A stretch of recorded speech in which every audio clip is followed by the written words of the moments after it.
दोस्तों नमस्कार। एक बार फिर से स्वागत है आपके अपने YouTube चैनल दियो जीके ट्रिक्स में। तो दोस्तों हम यहाँ पर पॉलिटी के टेस्ट लगाने वाले। जय हिंद।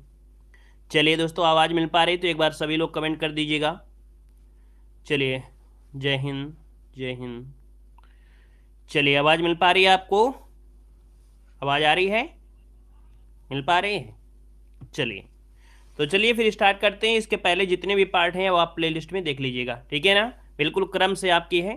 देखिए, पहला क्वेश्चन आपका दिया गया है, कह रहा भारतीय संविधान के किन अनुच्छेदों में राज्य के नीति निर्देशक तत्वों का उल्लेख मिलता है। दोस्तों, राज्य के नीति निर्देशक तत्व जो आपके हैं ये आपके कहाँ से कहाँ तक है, तो आप याद रखिए 36 से लेकर 51 तक इनका वर्णन मिलता है। तो आपका जो आंसर मिलेगा वो आपका हो जाएगा सी नंबर ए, राइट हो जाएगा। 36 से लेके यहाँ पर 51 तक हो जाएंगे। अगला क्वेश्चन दिया गया है कि किसने कहा था कि राज्य के नीति निर्देशक तत्व ऐसा चेक है जिसे सुविधा अनुसार अदा किया जा सकता है। तो चलिए यहाँ पर जवाब देना। इसका आंसर जो आपका बनेगा राइट क्या हो जाएगा, ये कैसे, ऐसा किसने कहा था? तो देखिए यहाँ पर ये हो जाएगा केटी शाह ने कहा था। ये कहा था आपके केटी शाह, जिसका ऑप्शन आ रहा है दोस्तों राइट हो जाएगा आपका सी नंबर। आगे बढ़िएगा। कह रहा आपसे निम्नलिखित में से कौन सा नीति निर्देशक तत्व है। चलिए, नीति निर्देशक तत्व दिया गया है, कह रहा है समान नागरिक संहिता, प्रेस की स्वतंत्रता, धर्म की स्वतंत्रता और विधि की समझ समानता। दोस्तों, प्रेस की स्वतंत्रता आपके किस में मिलता है? मौलिक अधिकार में। धर्म की स्वतंत्रता मौलिक अधिकार में। विधि की समझ समानता मौलिक अधिकार में। लेकिन जो आपका समान नागरिक संहिता है ना, ये आपका दोस्तों याद रखिएगा आर्टिकल नंबर 44 में दिया गया है। और आर्टिकल नंबर 44 आता है किसमें? नीति निर्देशक तत्व में। तो यहाँ पर आंसर आपका दोस्तों ए नंबर इसका राइट हो जाएगा। और याद रखिएगा, आप एग्जाम देने जा रहे हैं तो यहाँ से लिख कर रख लीजिए कि नीति निर्देशक तत्व से आना ही आना है। ये 100% नहीं 200% है, यहाँ से क्वेश्चन आना ही आना है, ठीक है ना? अगला क्वेश्चन दिया गया है कि नीति निर्देशक सिद्धांत जो आपके हैं वो कैसे होते हैं। तो नीति निर्देशक सिद्धांत जो हैं वो आपके कैसे हैं, यहाँ पर बताइएगा। अबाध्य योग है, वाद्य योग है, मौलिक अधिकार, इनमें से कोई नहीं। क्या बनेगा? तो दोस्तों यहाँ पर 4 की अगर बात किया जाए तो 4 का ऑप्शन क्या बनेगा? ए नंबर या बी नंबर? तो दोस्तों यहाँ पर कुछ लोगों ने यहाँ पर बी दिया है, लेकिन याद रखिएगा बी नंबर नहीं होगा। क्यों? क्योंकि नीति निर्देशक जो आपके हैं दोस्तों ये अबाध्य योग होते हैं। अगर ये पूरे नहीं होते हैं तो इनमें जेल वगैरह नहीं होगी। मतलब यहाँ पर वाद्य योग उसे कहा जाता है जैसे आपके मौलिक अधिकार में उल्लंघन हो रहा था तो आप लोग सुप्रीम कोर्ट में जा रहे हैं, चले जाएंगे, लेकिन नीति निर्देशक में उल्लंघन होता है तो आप लोग वही सुप्रीम कोर्ट और कहीं नहीं जा सकते हैं। अब ये नीति निर्देशक सिद्धांत में जैसे दोस्तों आपको मोदी जी ने बोल दिया कि अगर हमारी सरकार बनेगी, है ना, पिछली बार कहा था ना कि अब अगर सरकार बनेगी तो सबको 1-1 GB डाटा फ्री मिलेगा, मोबाइल मिलेंगे, ये सब कुछ बोला था। लेकिन मिला है क्या? किसी को नहीं मिला है। तो नहीं मिला है तो क्या किसी ने केस कर दिया है? क्या नहीं केस कर दिया है ना। बस यही चीज़ होते हैं कि आप लोगों को बहाने बना के लालच दिखा देना, इसके बाद कुछ ना देना। ये सब चीज़ें आपके नीति निर्देशक तत्व में ही आते हैं दोस्तों, ठीक है ना? चलिए, यहाँ पर अगला आपसे दिया गया है कि निम्नलिखित में से किसे साधारण बहुमत द्वारा संशोधित किया जाता है। दोस्तों, साधारण बहुमत के द्वारा संशोधित किया जाएगा। याद रखिए 5 का ऑप्शन बनेगा आपका डी। यहाँ पर उपयुक्त में से सभी अर्थात राज्य के निर्देशक तत्व हैं, संसद को चलाने के नियम है, नए राज्य का गठन है। तो यहाँ पर आंसर आपका डी नंबर है, राइट हो जाएगा। आगे बढ़िए, क्वेश्चन दिया गया है कि कार्य करने के अधिकार को राज्य के नीति निर्देशक तत्वों में निम्नलिखित में से किस अनुच्छेद के अंतर्गत रखा गया है। तो चलिए यहाँ पर जवाब देना है। इसका आंसर इनमें से क्या हो जाएगा? कार्य करने के अधिकार को राज्य के निर्देशक तत्वों में किस अनुच्छेद के अंतर्गत रखा गया है। तो दोस्तों यहाँ पर देखिए 6 का जो ऑप्शन है यहाँ पर सी हो जाएगा, अनुच्छेद 41 इसका आंसर जो आपका है दोस्तों यहाँ पर सी नंबर हो जाएगा। आगे बढ़िए, क्वेश्चन दिया गया है कि संविधान का कौन सा भाग राज्य के नीति निर्देशक सिद्धांतों से संबंधित है। तो राज्य के नीति निर्देशक सिद्धांतों से दोस्तों कौन सा जुड़ा है? तो ये भाग 4 है। कौन है? भाग 4 है। ऑप्शन बनेगा आपका बी नंबर। अगला क्वेश्चन दिया गया है कि संविधान का कौन सा अंग भारत के नागरिकों को आर्थिक न्याय प्रदान करने का संकेत देता है। तो हमने देखो बताया कि आर्थिक न्याय जो आपका है ये मिलता है किसमें? तो राज्य के नीति निर्देशक में मिलता है। तो आंसर आपका हो जाएगा ए नंबर, इसका राइट हो जाएगा। अगला क्वेश्चन दिया गया है कि भारत के संविधान में अंतर्राष्ट्रीय शांति और सुरक्षा को प्रोत्साहन देना किस भाग में सन्निहित है। चलिए, यहाँ पर जो आंसर आपका है इसका राइट क्या हो जाएगा? इसका जवाब देना है। एक बार सभी लोग भाई वीडियो को लाइक करिएगा। है कैराब से भारत के संविधान में अंतर्राष्ट्रीय शांति और सुरक्षा को प्रोत्साहन देना किस भाग में सन्निहित है। 9 का जो ऑप्शन दिया गया है वो ऑप्शन बनेगा बी। याद रखिए राज्य के नीति निर्देशक तत्व में है, ऑप्शन बी हो जाएगा, राइट हो जाएगा। आगे बढ़िए, क्वेश्चन दिया गया है कि भारतीय संविधान के किस भाग में न्यायपालिका तथा कार्यपालिका को पृथक करने का प्रावधान दिया गया है। यहाँ पर बताइएगा न्यायपालिका और कार्यपालिका को पृथक करने का जो प्रावधान है वो दोस्तों किस में है, तो ये राज्य के नीति निर्देशक सिद्धांत में है। ऑप्शन जो बनेगा यहाँ पर आपका सी नंबर है, राइट हो जाएगा। आगे बढ़िएगा कि किस निर्देशक सिद्धांत पर गांधी जी के नैतिक दर्शन का प्रत्यक्ष प्रभाव पड़ता है। दोस्तों गांधी जी का जो नैतिक दर्शन है इसका प्रत्यक्ष प्रभाव दोस्तों ये मिलता है किसमें, यहाँ पर दिया है समान कार्य के लिए समान वेतन, ये आपका है नहीं है। निःशुल्क सहायता, ये भी नहीं है। यहाँ पर दिया है गौ वध पर निषेध। दोस्तों ऑप्शन जो आपका दिया है सी नंबर इसका राइट हो जाएगा। आगे बढ़िए, क्वेश्चन आपसे अगला पूछा गया है, कह रहा है आपसे यहाँ पर दिया गया है कि राज्य के नीति निर्देशक सिद्धांत संविधान की अंतरात्मा है, जो संविधान दर्शन को मूर्त रूप देते हैं, ये किसने कहा है। दोस्तों ये शब्द कह रहे हैं कि संविधान क्या है, ये एक अंतरात्मा है ना। राज्य के निर्देशक सिद्धांत ये संविधान की अंतरात्मा है जो कि संविधान दर्शन को मूर्त रूप देते हैं। दोस्तों ये कहा था ग्रेनविले ऑस्टिन ने। ऑप्शन इसका आपका ए नंबर हो जाएगा। अगला क्वेश्चन आपसे दिया गया है कि किस नीति निर्देशक सिद्धांत को प्रायः समाजवादी माना जाता है। किस नीति निर्देशक सिद्धांत को प्रायः समाजवादी माना जाता है। तो दोस्तों यहाँ पर देखिए जो महिला और पुरुषों को समान जो कार्य के लिए समान वेतन है, हमने बताया था ना, बिल्कुल समानता जो शब्द होती है वो आपको समाजवादी कहा जाता है। और यहाँ पर आपका जो आंसर है आपका ए नंबर राइट हो जाएगा। अगला क्वेश्चन दिया गया है कि राज्य के नीति निर्देशक सिद्धांतों को सम्मिलित नहीं है। तो भैया यहाँ पर देखा जाए राज्य के नीति निर्देशक सिद्धांतों में क्या सम्मिलित नहीं है, 14 नंबर का ऑप्शन दीजिएगा। देखो यहाँ पर दिया है मद्य निषेध है, काम का अधिकार है, समान कार्य है, लेकिन सूचना का अधिकार दोस्तों इसमें से आपका नहीं है। तो दोस्तों ऑप्शन जिसका आ रहा है डी नंबर राइट हो जाएगा। अगला क्वेश्चन आपसे यहाँ पर दिया गया है, कह रहे हैं निम्नलिखित में से कौन सा एक राज्य का नीति निर्देशक सिद्धांत संविधान में बाद में जोड़ा गया था। यहाँ पर क्वेश्चन नंबर जो 15 है, 15 का ऑप्शन क्या बनेगा, 15 नंबर का जवाब दीजिएगा। तो दोस्तों यहाँ पर देखिए ग्राम पंचायतों का गठन पहले से था, गो निषेध पहले था, समान नागरिक संहिता थी, लेकिन निःशुल्क विधिक सहायता जो आपका है ये दोस्तों आपके बाद में जोड़ा गया था। दोस्तों याद रखिएगा, ठीक है। आगे बढ़िए, क्वेश्चन आपसे अगला पूछा गया है, यहाँ पर दिया है कि राज्य के नीति निर्देशक सिद्धांत किस प्रकार के मौलिक अधिकारों से भिन्न हैं। यहाँ पर क्वेश्चन नंबर जो 16 दिया गया है, 16 नंबर की अगर बात किया जाए दोस्तों तो यहाँ पर आंसर क्या हो जाएगा, कह रहा है राज्य के नीति निर्देशक सिद्धांत किस प्रकार मौलिक अधिकारों से भिन्न हैं। यहाँ पर दिया है निदेशक तत्व केंद्र सरकार के लिए एवं मौलिक अधिकार राज्यों के लिए। निदेशक तत्व संविधान का अंश नहीं है जबकि मौलिक अधिकार हैं। राज्य के नीति निर्देशक सिद्धांत न्यायालय द्वारा परिवर्तनीय नहीं है जबकि मूल अधिकार है। दोस्तों ऑप्शन देखिए आपका सी नंबर है, यहाँ पर राइट हो गया, ठीक है। इस प्रकार से कह सकते हैं भिन्न है, क्योंकि यहाँ पर नीति निर्देशक सिद्धांत न्यायालय में कोई आपको कुछ नहीं मिलेगा फायदा, लेकिन मूल अधिकार में है तो आप लोग मूल अधिकार के बारे में आप लोग सुप्रीम कोर्ट हाई कोर्ट जा सकते हैं। क्वेश्चन आपसे अगला पूछा गया है कि समान न्याय और निःशुल्क विधिक सहायता प्रावधान संविधान के अनुच्छेद में है। मतलब समान न्याय और निःशुल्क विधिक सहायता, ये क्वेश्चन बहुत पूछा जाता है दोस्तों। यहाँ पर जो आंसर आपका है वो बी हो जाएगा। अनुच्छेद 39 के का में ये प्रावधान है कि समान न्याय और निःशुल्क विधिक सहायता मिलेगी। दोस्तों आंसर आपका जो बनेगा बी नंबर हो जाएगा। आगे बढ़िए, क्वेश्चन दिया गया है कि भारतीय संविधान के अनुच्छेदों में से कौन सा अनुच्छेद राज्य सरकारों को ग्राम पंचायतों को संगठित करने का निर्देश देता है। तो यहाँ पर देख सकते हैं ऑप्शन क्या बनेगा, यहाँ पर ये हो जाएगा अनुच्छेद 40, इसका जो आंसर है राइट हो जाएगा अनुच्छेद 40। आगे बढ़िए, क्वेश्चन दिया गया है कि राज्य के नीति निर्देशक सिद्धांतों में से किस अनुच्छेद का संबंध अंतर्राष्ट्रीय शांति और सुरक्षा से संबंधित है। अंतर्राष्ट्रीय शांति और सुरक्षा से संबंधित जिनमें में से कौन सी है। यहाँ पर जो आपका आंसर है 19 नंबर का जो ऑप्शन बनेगा वो आपका सी हो जाएगा अनुच्छेद 51। क्या हो जाएगा, अनुच्छेद 51 है जो कि अंतर्राष्ट्रीय शांति और सुरक्षा से संबंधित है। आगे बढ़िए, क्वेश्चन दिया गया है कि राज्य के नीति निर्देशक सिद्धांतों को भारतीय संविधान में शामिल किए जाने का जो उद्देश्य है इनमें से राइट क्या हो जाएगा। मतलब जो राज्य के नीति निर्देशक सिद्धांत है इनको भारतीय संविधान में शामिल किए जाने का क्या उद्देश्य है। भाई यहाँ पर जो आपका हो जाएगा सामाजिक, हमने बताया सामाजिक और आर्थिक प्रजातंत्र को स्थापित करना, समाज में सबको एक जैसे होना दोस्तों, है ना। गरीब और अमीर की जो श्रेणी है उसको खत्म करना ही क्या होता है, समाजवाद होता है। इसका जो आंसर आपका है वो आपका राइट हो जाएगा, आपका डी नंबर है। अगला क्वेश्चन दिया गया है निम्नलिखित में से कौन सा एक या कौन एक सा के कह रहा है निम्नलिखित में से कौन एक सा के नीति निर्देशक सिद्धांतों का उद्देश्य नहीं है। देखिए यहाँ पर क्वेश्चन है निम्नलिखित में से कौन सा एक, ठीक है, कौन सा एक नीति निर्देशक सिद्धांतों का उद्देश्य नहीं है। क्वेश्चन में इधर उधर शब्द हो गए हैं। याद रखिए निम्नलिखित में से कौन सा एक नीति निर्देशक सिद्धांतों का उद्देश्य नहीं है। तो देखिए दिया कल्याणकारी स्थापना करना, बिल्कुल सही है।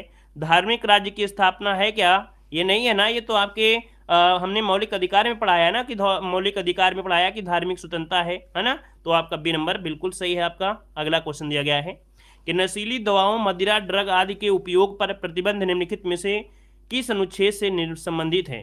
तो दोस्तों ये जो नशीली दवाइयाँ वगैरह होती हैं ना, है ना, इनके लिए जो नियम हैं, उनके लिए निर्देश हैं, ये जो आपको मिलेगा किस में मिलेगा? तो ये है अनुच्छेद 47 में इसका वर्णन है। अनुच्छेद 47 इसका जो आंसर है यहाँ पर ये नंबर इसका राइट हो जाएगा। अगला क्वेश्चन दिया गया है कि राज्य के नीति निर्देशक सिद्धांतों या नीति निर्देशक तत्वों के विषय में कथनों पर विचार करना है। तो चलिए यहाँ पर 23 नंबर आपको देना है, क्या कथन सही है क्या नहीं सही है। कह रहे ये तत्व देश के आर्थिक तो सामाजिक आर्थिक जैसे दे दे तो समझो कि हाँ है। इन तत्वों में अंतर्विष्ट उपबंध किसी न्यायालय द्वारा परिवर्तनीय नहीं है, मतलब ये भी सही है। तो दोनों ही ऑप्शन यहाँ पर देखिए फर्स्ट और सेकंड आपका आंसर जो आ रहा है बिल्कुल सही होगा। अगला क्वेश्चन दिया गया है कि निम्नलिखित में से कौन संविधान के 42वें संशोधन द्वारा नीति निर्देशक तत्वों में नहीं जोड़ा गया है। 24 की अगर बात किया जाए दोस्तों 24 नंबर में, तो ऑप्शन में से क्या हो जाएगा 24 नंबर में? चलिए 24 का जो ऑप्शन आ रहा है यहाँ पर आंसर क्या हो जाएगा? निम्नलिखित में से कौन संविधान के 42वें संशोधन द्वारा नीति निर्देशक तत्वों में नहीं जोड़ा गया। दोस्तों यहाँ पर देखिए कह रहे समान नागरिक संहिता, है ना, यहाँ पर समान नागरिक संहिता ये नहीं जोड़ा गया दोस्तों, अदर चीज आपकी जोड़ी गई इसमें। तो ऑप्शन यहाँ पर सी नंबर हो जाएगा। अगला क्वेश्चन दिया गया है कह रहा आपसे यहाँ पर क्वेश्चन कि भारत के कल्याणकारी राज्य होने का विचार पाया जाता है। भारत के कल्याणकारी राज्य होने का विचार पाया जाता है। तो दोस्तों याद रखिएगा कल्याणकारी राज्य वो होता है जहाँ मतलब ये जो विचार है किस में मिलेगा। तो ये विचार है दोस्तों आपके संविधान के प्रस्तावना में और राज्य के नीति निर्देशक में। अन्यतः मौलिक अधिकार में आपके कल्याणकारी शब्द आपको नहीं मिलेगा, प्रस्तावना में है और आपके राज्य के नीति निर्देशक तत्वों में है। तो ऑप्शन बनेगा ए और सी, यहाँ पर आंसर डी हो जाएगा। अगला क्वेश्चन यहाँ पर आपसे दिया गया है कि भारत के संविधान के अनुसार निम्नलिखित में से कौन सा भाग देश के शासन का आधार है। देश के शासन का आधार है दोस्तों यहाँ पर देखिए जो आपका होता है क्या, राज्य के नीति निर्देशक तत्व। ये क्या है, देश के शासन, और शासन में ही क्या होगा भाई, यहाँ पर राज्य के नीति निर्देशक होंगे। तो ऑप्शन यहाँ पर सी नंबर लगाना है। अगला क्वेश्चन आपसे दिया गया है कि भारत में निम्नलिखित में से किस भाग में ग्राम पंचायतों के गठन संबंधी प्रावधान किया गया है। ग्राम पंचायती संबंधी गठन है दोस्तों याद रखिएगा राज्य के नीति निर्देशक सिद्धांत में है, ऑप्शन सी हो जाएगा। अगला क्वेश्चन यहाँ पर आपसे दिया गया है संवैधानिक क्या है, संविधान में मौलिक कर्तव्यों को किस वर्ष सम्मिलित किया गया। यहाँ पर मौलिक कर्तव्य से क्वेश्चन आपके सामने आ गया है। क्वेश्चन आपसे कह रहा है कि संविधान में मौलिक कर्तव्यों को किस वर्ष सम्मिलित किया गया। यहाँ पर जो आंसर है दोस्तों याद रखिएगा वर्ष 1976 में। कब? वर्ष 1976, जो कि ऑप्शन बनेगा ए नंबर। आगे बढ़िए, क्वेश्चन दिया गया है निम्नलिखित में से किसकी संस्तुति पर भारतीय संविधान में मूल कर्तव्य शामिल किए गए थे। किसकी संस्तुति पर भारतीय संविधान में मूल कर्तव्य शामिल किए गए थे। तो दोस्तों ऑप्शन सी हो जाए आपका स्वर्ण सिंह समिति की सिफारिश पर। याद रखिएगा स्वर्ण सिंह समिति के सिफारिश पर भारतीय संविधान में मूल कर्तव्य दोस्तों सही है कि नहीं सही है, मूल कर्तव्य शामिल किए गए थे। तो स्वर्ण सिंह समिति की सिफारिश पर, ठीक है ना। यहाँ पर त्रिस्तरीय पंचायती है वो बलवंत राय मेहता है। याद रखिए जो त्रिस्तरीय पंचायती आपकी व्यवस्था थी वो बलवंत राय मेहता है, ठीक है ना। तो इसका आंसर आपको लगाना है सी नंबर। यहाँ पर आगे बढ़िए, क्वेश्चन आपसे दिया गया है गलत हो रहा है तो होने दीजिए, बस देखते रहिए। पहली बार गलती होगी, दोबारा तो होगी नहीं। तभी कहते हैं कि आपने किताबें खोला ही नहीं होगा, या जिससे भी गलतियां हो रही हैं कहीं ना कहीं किताबें बेसिक आपने पढ़ा ही नहीं है, और अगर पढ़ा भी होगा तो बहुत पहले पढ़ा होगा, प्रेजेंट टाइम में पढ़ा नहीं होगा, है ना। तो कम से कम टेस्ट को लगाइए, जब गलती होंगी तो आप लोग किताब को उठाकर देखोगे ही, है ना। देखो यहाँ पर दिया गया है कि संविधान में मूल कर्तव्यों का उल्लेख कब किया गया। संविधान में मूल कर्तव्यों का उल्लेख कब किया गया था। यहाँ पर 3 का ऑप्शन में से क्या हो जाएगा। तो यहाँ पर देखिए मूल कर्तव्य आपके 42वें संविधान संशोधन द्वारा जो कि 1976 में हुए थे तब आपके प्रारंभ में 10 थे, लेकिन बाद में क्या हुआ, 86वें नंबर का संशोधन हुआ 2002 के माध्यम से, एक कर्तव्य शिक्षा वाला और जोड़ दिया गया। अगला क्वेश्चन आपसे दिया गया है कि भारतीय संविधान में कितने मौलिक कर्तव्य हैं। तो यहाँ पर आप कहेंगे हैं मतलब आपके कितने हैं, 11 हैं। पहले कितने थे, 10 थे। अगला क्वेश्चन दिया गया है कि भारत के संविधान के किस भाग में मौलिक कर्तव्य उल्लिखित हैं। दोस्तों यहाँ पर देख सकते हैं ये जो भाग 4 का है ना, भाग 4 के का में या भाग 4 के ए में आपका ये है, तो इसका आंसर आपका सी हो जाएगा। अगला क्वेश्चन दिया गया है निम्नलिखित में युग्मों में से कौन एक सुमेलित नहीं है। चलिए क्वेश्चन नंबर 6 में कह रहा है भाग 2 नागरिकता है, भाग 3 मूल अधिकार हैं, भाग 4 आपका राज्य के निर्देशक तत्व दिए हैं, भाग 5 में मूल कर्तव्य दिया है, जबकि भाग 4 के ए में आपके हैं मूल कर्तव्य, है ना। भाग 4 के ए में आपके मूल कर्तव्य, तो दोस्तों ऑप्शन क्या हो जाएगा, यहाँ पर डी नंबर ये गलत दिया गया है। अगला क्वेश्चन दिया गया है कि भारत की प्रभुता, एकता और अखंडता की रक्षा करें और उसे अक्षुण्ण रखें, यह उपबंध किया गया है। दोस्तों 7 की अगर बात किया जाए दोस्तों, ये मूल कर्तव्यों में है, ठीक है ना। ये भारत की प्रभुता, एकता, अखंडता की रक्षा करें और उसे अक्षुण्ण रखें, है ना। यहाँ पर दोस्तों याद रखिए मूल कर्तव्यों में इनका वर्णन किया गया है 51 के फर्स्ट, ठीक है। आगे बढ़िए, क्वेश्चन आपसे अगला पूछा गया है कि निम्नलिखित में से कौन सा एक मौलिक कर्तव्य नहीं है। कौन सा एक मौलिक कर्तव्य नहीं है, यहाँ पर बताइएगा। कह रहे राष्ट्रगान का सम्मान करना, ये तो है। राष्ट्रीय महत्व के स्थानों और स्मारकों की रक्षा करना, दोस्तों ये आपको मिलेगा किसमें, तो आपके ये मिलेगा 48 वाले में मिलेगा, ठीक है। आर्टिकल नंबर 48 में आपको मिलेगा। तो यहाँ पर दोस्तों आपका बी नंबर जो आपका है ये आपका इसमें नहीं है। प्राकृतिक वातावरण संरक्षण सुधार करना और संपत्ति का बचाव रखना, ये आपका मिलेगा, ठीक है। आगे बढ़िए, क्वेश्चन आपसे अगला पूछा गया है निम्नलिखित में से भारतीय संविधान द्वारा प्रदत्त नागरिकों के मूल कर्तव्यों में से कौन से सम्मिलित नहीं है। तो दोस्तों यहाँ पर देख सकते हैं कौन कौन सम्मिलित नहीं है। यहाँ पर क्वेश्चन नंबर 9 दिया गया है, तो चलिए 9 वाले में आपसे बताना है क्या कह रहा है कि भारतीय संविधान द्वारा प्रदत्त नागरिकों के मूल कर्तव्य में से कौन सम्मिलित नहीं है, मूल कर्तव्य में कौन सम्मिलित नहीं है, ठीक है। तो चलिए पहला पॉइंट दिया गया है, कह रहा है मिश्रित संस्कृति की समृद्ध विरासत की रक्षा करना, सामाजिक अन्याय से कमजोर वर्गों की रक्षा करना, और इसके बाद आपसे यहाँ पर कह रहा है कि वैज्ञानिक मनोदशा और खोज की भावना का विकास, फिर व्यक्तिगत और सामूहिक कार्यकलापों के सभी क्षेत्रों की उत्कृष्टता के लिए प्रयत्न। यहाँ पर कोट दिया गया है दोस्तों, है ना। कोट के अनुसार आपको आंसर यहाँ पर सही करना है, और कह रहा है कि जो नागरिकों के मूल कर्तव्य इनमें से कौन से कथन सम्मिलित हैं, ठीक है। कौन से कथन इसमें सम्मिलित है दोस्तों, देखिए जो आपका दिया गया था कौन सा पॉइंट कि मिश्रित संस्कृति की विरासत की रक्षा करें, ये आपका हो जाएगा। यहाँ पर जो किया है सामाजिक अन्याय से कमजोर वर्ग की रक्षा करें, ये तो आपको नहीं दिया गया है, ये तो नीति निर्देशक में मिलेगा। वैज्ञानिक मनोदशा और खोज की भावना का विकास करें, दोस्तों यहाँ पर देख सकते हैं ये आपको मिलेगा। व्यक्तिगत और सामूहिक कार्यकलापों में सभी क्षेत्रों में उत्कृष्टता के लिए प्रयत्न किया जाए, तो यहाँ पर जो आपका पॉइंट है आपका मतलब 4 वाला आपको मिलेगा। तो यहाँ पर मिलेगा 1, 3, 4, ऑप्शन सी हमारे राइट हो जाएगा। अगला क्वेश्चन दिया गया है कि भारतीय संविधान के अंतर्गत निम्नलिखित में से कौन सा मूल कर्तव्य नहीं है। चलिए कौन सा मूल कर्तव्य नहीं है, क्वेश्चन नंबर 10 देना है। और 10 की अगर बात करें दोस्तों, तो लोक चुनाव में मतदान करना ये मूल कर्तव्य है क्या भाई, नहीं है ना। जरूरी है कि देना है, नहीं देना है। तो यहाँ पर देखिए ऑप्शन जो आपका ये नंबर है यही इसका मूल कर्तव्य नहीं है। अगला क्वेश्चन दिया गया है निम्नलिखित में से कौन सा तत्व भारतीय संविधान के भाग 4 के ए जो कि मूल कर्तव्य में वर्णित नहीं है। दोस्तों यहाँ पर देख सकते हैं कि राष्ट्रीय ध्वज का आदर करिए, भारत के सभी लोगों के मध्य भाईचारे का भाव विकसित करिए, अपने माता पिता और गुरुओं का आदर करिए, ये आपके दोस्तों मूल कर्तव्य में नहीं है। हमारी समग्र संस्कृति की मूल्यवान धरोहर की रक्षा करना ये है। तो दोस्तों यहाँ पर आपका सी नंबर यहाँ पर नहीं होगा। यहाँ पर आगे बढ़िए, क्वेश्चन आपसे अगला पूछा गया है। यहाँ पर दिया गया है क्या कह रहा है कि एक नागरिक के मूल कर्तव्यों में निम्नलिखित में से कौन सा कर्तव्य सम्मिलित नहीं है। एक नागरिक के मूल कर्तव्य में से कौन सा कार्य या कर्तव्य सम्मिलित नहीं है। तो चलिए दोस्तों यहाँ पर देखते हैं, कह रहा प्राकृतिक पर्यावरण की रक्षा और उसका संवर्धन, स्वतंत्रता के लिए राष्ट्रीय आंदोलन को प्रेरित करने वाले उच्च आदर्शों को संजोग रखें और उनका पालन करें, अस्पृश्यता मिटाने की ओर प्रयास करें। दोस्तों ये आर्टिकल नंबर 17 में होगा, है ना। और इसको क्या करना है, मिटाने का प्रयास आर्टिकल नंबर 17 में दिया गया है। तो देखिए सी नंबर आपका यहाँ से हट जाएगा। अगला क्वेश्चन दिया गया है कि भारत के प्रत्येक नागरिक का कर्तव्य होगा कि वह प्राकृतिक पर्यावरण का संरक्षण एवं सुधार यह किस अनुच्छेद के अंतर्गत आता है। दोस्तों यहाँ पर जो आंसर आपका है ये अनुच्छेद 51 के का में आपका आता है। आगे बढ़िए, क्वेश्चन आपसे अगला पूछा गया है, निम्नलिखित में से कौन सा कथन भारतीय संविधान के अंतर्गत मौलिक कर्तव्यों में सम्मिलित नहीं है।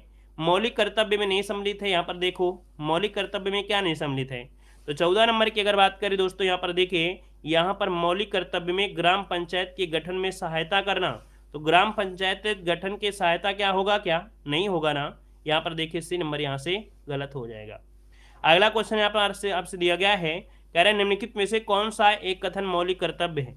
कौन सा एक कथन मौलिक कर्तव्य है, तो कह रहा है न्यायपालिका से कार्यपालिका का पृथक्करण, यह आर्टिकल नंबर 50 में आता है। हमारी मिली जुली संस्कृति की समृद्ध विरासत को संरक्षित करना, तो दोस्तों ये मिली जुली वाली जो ऑप्शन है यहाँ पर आपका बी हो जाएगा।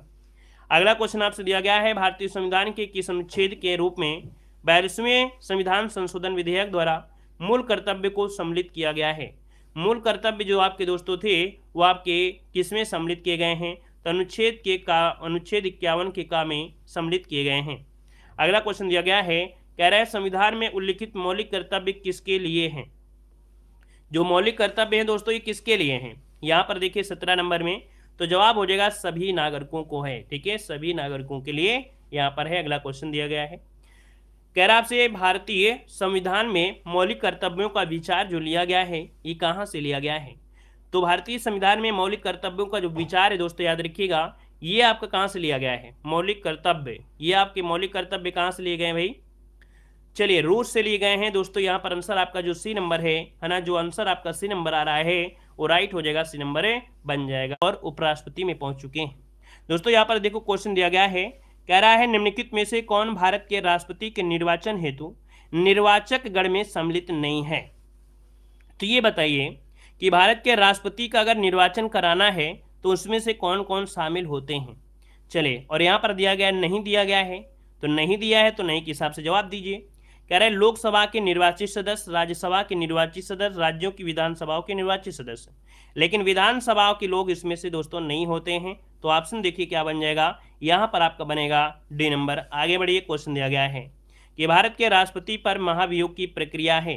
तो दोस्तों ये भारत पर जो भारत के राष्ट्रपति हैं इन पर महाभियोग की प्रक्रिया होती है। कैसी प्रक्रिया होती है, एक कैसी प्रक्रिया कहलाती है दोस्तों, अर्ध न्यायिक प्रक्रिया होती है। इसको ऑप्शन ए हो जाएगा, अर्ध न्यायिक प्रक्रिया। आगे बढ़िए, क्वेश्चन दिया गया है कि भारतीय संविधान के 17वें संशोधन द्वारा भारत के राष्ट्रपति के चुनाव में जिन 2 केंद्र शासित प्रदेशों को भाग लेने का अधिकार है वो आपके कौन हैं।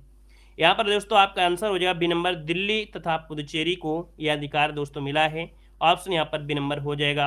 अगला क्वेश्चन दिया गया है कि भारत के उम्मीदवार के लिए क्या आवश्यक नहीं है।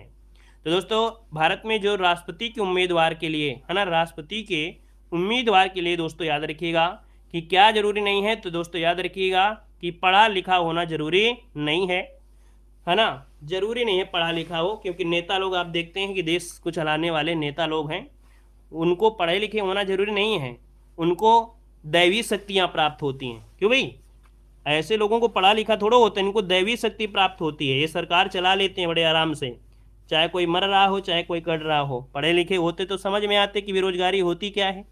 तो यहाँ पर आंसर आपका बी हो जाएगा। आगे बढ़िए, क्वेश्चन दिया गया है कि एक संसद तथा विधानसभा, क्या एक संसद तथा विधानसभा का सदस्य राष्ट्रपति निर्वाचन हो सकता है, परंतु उसे, यहाँ पर देखते हैं राष्ट्रपति निर्वाचित हो सकता है परंतु उसे क्या हो जाएगा भाई, चुनाव लड़ने से पूर्व अपनी सदस्यता से त्याग देना होगा। सही है। अपने निर्वाचन से 6 माह के अंदर अपनी सदस्यता छोड़नी होगी। सही है। निर्वाचित होने के तुरंत बाद अपनी सदस्यता छोड़नी होगी। दोस्तों यहाँ पर देखो आपका जो आंसर है आपका 5 में वो आपका सी वाला इसका आंसर है, राइट हो जाएगा कि एक संसद अथवा विधानसभा का अगर सदस्य है, राष्ट्रपति का निर्वाचन हो रहा है ना, निर्वाचित हो सकता है, परंतु उसे क्या करना होगा, निर्वाचित होने के तुरंत बाद अपनी सदस्यता छोड़नी होगी। अगला क्वेश्चन यहाँ पर आपसे दिया गया है कि भारत के राष्ट्रपति पर महाभियोग चलाने के लिए कम से कम कितने दिन पूर्व सूचना आवश्यक होती है। दोस्तों यहाँ पर याद रखिएगा 14 दिन पहले से सूचना दी जाती है।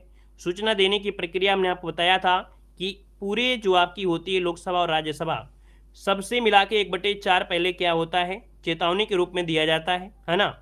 फिर इसके बाद यहाँ पर जब 14 दिन हो जाते हैं, अपनी तरफ से हटते नहीं हैं, तब यहाँ पर लोकसभा से 2/3, राज्यसभा से 2/3, ये बहुमत पारित होने के बाद इनको हटा देते हैं, ठीक है ना, ऑटोमेटिक हटना ही पड़ेगा। अगला क्वेश्चन आपसे यहाँ पर दिया गया है, क्या कह रहा है, यहाँ पर दिया गया है भारतीय संविधान का कौन सा अनुच्छेद राष्ट्रपति के पद के लिए पुनः निर्वाचन की योग्यताएं निर्धारित करता है। यहाँ पर बताइएगा भारतीय संविधान का कौन सा अनुच्छेद राष्ट्रपति के पद के लिए पुनः निर्वाचन की योग्यताएं निर्धारित करता है। दोस्तों यहाँ पर ऑप्शन डी हो जाएगा अनुच्छेद जो 57 है ना, अनुच्छेद 57 है, राष्ट्रपति के पद के लिए पुनः निर्वाचन की योग्यता रखता है, ऑप्शन डी बनेगा। अगला क्वेश्चन दिया गया है कि यदि भारत के राष्ट्रपति के चुनाव में कोई विवाद है तो उस विवाद को सौंपा जा सकता है, तो ये विवाद कहाँ सौंपेंगे, यहाँ पर देखिए 8 नंबर में, तो यहाँ पर जवाब हो जाएगा भारत के सर्वोच्च न्यायालय को, ऑप्शन सी हो जाएगा। अगला क्वेश्चन दिया गया है कि यदि भारत के राष्ट्रपति का पद, क्या यदि भारत के राष्ट्रपति का पद रिक्त हो जाए और उपराष्ट्रपति भी ना हो, तब इनमें से कौन कार्यवाहक राष्ट्रपति होगा। यहाँ पर दोस्तों याद रखिएगा ऑप्शन डी, सर्वोच्च न्यायालय का मुख्य न्यायाधीश, ऑप्शन डी बनेगा। अगला क्वेश्चन यहाँ पर दिया गया है कि भारत के राष्ट्रपति अपना त्यागपत्र किसको संबोधित करके देते हैं। यहाँ पर 10 नंबर की अगर बात करें दोस्तों, तो यहाँ पर दोस्तों भारत के उपराष्ट्रपति अपना त्यागपत्र किसे देते हैं, उपराष्ट्रपति को देते हैं। अगला क्वेश्चन दिया गया है कि राष्ट्रपति पर महाभियोग का आरोप संसद के किस सदन द्वारा लगाया जा सकता है। यहाँ पर 11 नंबर की अगर बात करें दोस्तों, तो याद रखिए संसद के किसी भी सदन के द्वारा लगा सकते हैं, ऑप्शन सी हो जाएगा। अगला क्वेश्चन दिया गया है कि भारत के राष्ट्रपति को उसके पद से हटाया जा सकता है, भारत के राष्ट्रपति को उसके पद से हटाया जा सकता है। दोस्तों 12 नंबर की अगर बात किया जाए तो ऑप्शन क्या हो जाएगा, संसद के द्वारा, किसके द्वारा, संसद के द्वारा दोस्तों हटाया जा सकता है ना, लोकसभा और राज्यसभा के बहुमत पारित होते हैं तब। अगला आपसे दिया गया है कि निम्नलिखित में से किस राष्ट्रपति ने एक शक्ति का प्रयोग किया था जिसे संवैधानिक शब्दावली में जेबी निषेधाधिकार कहा जाता है। तो दोस्तों यहाँ पर याद होगा, यहाँ पर ज्ञानी जैल सिंह है, ये डाक से संबंधित आपका था, इसमें से जेबी निषेधाधिकार यहाँ पर था, अर्थात पॉकेट वीटो, यहाँ पर आंसर आपका सी नंबर है, राइट हो जाएगा। यहाँ पर अगला क्वेश्चन आपसे यहाँ पर दिया गया है कि निम्नलिखित में से कौन सा भारत के राष्ट्रपति के निर्वाचक मंडल का तो है भाग है, परंतु उससे महाभियोग अधिकरण का भाग नहीं है। मतलब राष्ट्रपति के निर्वाचन में तो भाग लेता है, लेकिन महाभियोग में भाग नहीं लेता है। तो दोस्तों यहाँ पर देख सकते हैं कि लोकसभा, राज्यसभा और राज्य की विधानसभा, लेकिन यहाँ पर राज्य की जो आपकी होती है कौन, यहाँ पर राज्यों की विधानसभा, हाँ राज्यों की विधानसभा क्यों, क्योंकि राष्ट्रपति के निर्वाचन में लोकसभा, राज्यसभा और विधानसभा भाग लेती हैं, ये तो भाग लेता ही नहीं है। लेकिन जब महाभियोग की बात आती है तो महाभियोग में सिर्फ लोकसभा और राज्यसभा होती हैं, तो यहाँ पर आंसर आपका डी हो जाएगा, राइट हो जाएगा। समझ में आ गया होगा, आगे बढ़िएगा। कह रहा भारत का कार्यपालिका प्रमुख इनमें से कौन होता है। 15 नंबर का ऑप्शन मत करें दोस्तों, भारत का कार्यपालिका प्रमुख जो होता है दोस्तों वो राष्ट्रपति होता है ना। अगर वास्तविक लगा देता तो आप लोग प्रधानमंत्री लगा देते, ठीक है। आगे बढ़िए, क्वेश्चन दिया गया है परिषद नहीं होता है। क्वेश्चन क्या पूछा है, ये तो देखो परिषद नहीं होता है। क्वेश्चन पहले देखिए ना, नेत्र अगर इतनी बड़ी बड़ी है तो क्वेश्चन को समझने का तरीका भी देखो क्या कह रहा है। कह रहा है भारत के राष्ट्रपति के निर्वाचन मंडल का भाग तो होता है, तो निर्वाचन, राष्ट्रपति का निर्वाचन कौन करता है, राष्ट्रपति का निर्वाचन लोकसभा के निर्वाचित सदस्य, यहाँ पर राज्यसभा के निर्वाचित सदस्य और राज्य की विधानसभा के निर्वाचित सदस्य, ये हो गया। अब कह रहा है महाभियोग, और महाभियोग में कौन भाग लेता है, लोकसभा भाग लेते हैं और राज्यसभा भाग लेते हैं। बचा कौन है, बचा कौन, राज्य की विधानसभा तो हो गई ना, तो आंसर क्या होगा, डी हो जाएगा। अगला क्वेश्चन दिया गया है कि भारत का कार्यपालिका प्रमुख होता है दोस्तों तो राष्ट्रपति हो जाएगा, और वास्तविक लगा देता है तो प्रधानमंत्री लगा देंगे। अगला क्वेश्चन यहाँ पर आपसे दिया गया है कि संविधान के निम्नलिखित अनुच्छेदों में से किस एक के अंतर्गत संघ की कार्यपालिका शक्तियां राष्ट्रपति में निहित होती हैं। दोस्तों संघ की कार्यपालिका की जो शक्ति है वो राष्ट्रपति पर निहित है, यह आर्टिकल नंबर आपके 53 में कहा गया है। आगे बढ़िए, क्वेश्चन दिया गया है कि राष्ट्रपति लोकसभा को कब भंग कर सकता है, राष्ट्रपति लोकसभा को कब भंग कर सकता है। दोस्तों याद रखिएगा, लोकसभा को भंग करने का अधिकार और बुलाने का अधिकार है ना इन्हीं के पास भी होता है, जब संयुक्त भी होता है, संयुक्त बैठक होती है तो बुलाते हैं, लेकिन लोकसभा को भंग करने का अधिकार भी इन्हीं के पास है। लेकिन कब होता है, तो केंद्रीय मंत्रिमंडल की अनुशंसा पर, केंद्रीय मंत्रिमंडल की अनुशंसा पर। अगला क्वेश्चन दिया गया है कि भारत के राष्ट्रपति ने जिस एकमात्र मामले में अपने वीटो की शक्ति का प्रयोग किया था वो आपके दोस्तों कौन है? तो यहाँ पर दोस्तों अभी हमने बताया था ज्ञानी जैल सिंह। इन्होंने भारतीय डाकघर विधेयक जो संशोधन आया था इसमें से अपने पॉकेट वीटो का प्रयोग किया था दोस्तों। ऑप्शन सी हो जाएगा। अगला क्वेश्चन दिया गया है, राज्यसभा का सभापति कौन होता है? राज्यसभा का सभापति कौन होता है? तो ऑप्शन दोस्तों यहाँ पर हो जाएगा बी नंबर, उपराष्ट्रपति होता है बी नंबर। अगला क्वेश्चन दिया गया है कि संसद के लिए राष्ट्रपति का अभिभाषण कौन तैयार करता है? संसद के लिए राष्ट्रपति का अभिभाषण कौन तैयार करता है दोस्तों? ऑप्शन क्या बनेगा? तो यहाँ पर देखिए केंद्रीय मंत्रिमंडल, इसको ऑप्शन डी हो जाएगा। अगला क्वेश्चन दिया गया है कि भारत के राष्ट्रपति को महाभियोग हटाने की प्रक्रिया किस अनुच्छेद में वर्णित की गई है? तो दोस्तों ये आपके अनुच्छेद आपके 61 में है। महाभियोग जो लगता है वो आपके अनुच्छेद 61 के तहत होता है। अगला क्वेश्चन है, निम्नलिखित में से किस विषय पर राष्ट्रपति के लिए मंत्रिपरिषद से सलाह लेना आवश्यक नहीं है? तो किस विषय पर राष्ट्रपति के लिए मंत्रिपरिषद से सलाह लेना आवश्यक नहीं है? दोस्तों 22 को ऑप्शन हो जाएगा विधेयकों पर स्वीकृति देना। ठीक है, राजदूत की नियुक्ति करना है तो राष्ट्रपति के लिए मंत्रिपरिषद से सलाह लेना आवश्यक है। राज्यपाल द्वारा प्रेषित विधेयक स्वीकार है तो है, लोकसभा भंग करना है तो भी है, लेकिन विधेयकों पर स्वीकृति देना ये कह सकते हैं राष्ट्रपति के लिए मंत्रिपरिषद से सलाह लेना आवश्यक नहीं है। अगला है, कह रहा है संविधान के अनुसार इनमें से राष्ट्रपति की विधायी शक्तियां कौन सी हैं? तो राष्ट्रपति की विधायी शक्तियां दोस्तों इनमें से क्या बनेंगे? तो यहाँ पर आप कहेंगे अध्यादेश जारी करने की जो शक्ति है, आर्टिकल नंबर 123 के तहत राष्ट्रपति अध्यादेश जारी कर सकता है। ठीक है, तो आंसर आपका डी नंबर है, राइट हो जाएगा। अगला क्वेश्चन दिया गया है कि संविधान के किस अनुच्छेद के अंतर्गत भारत के राष्ट्रपति को अध्यादेश जारी करने की शक्ति प्रदान है?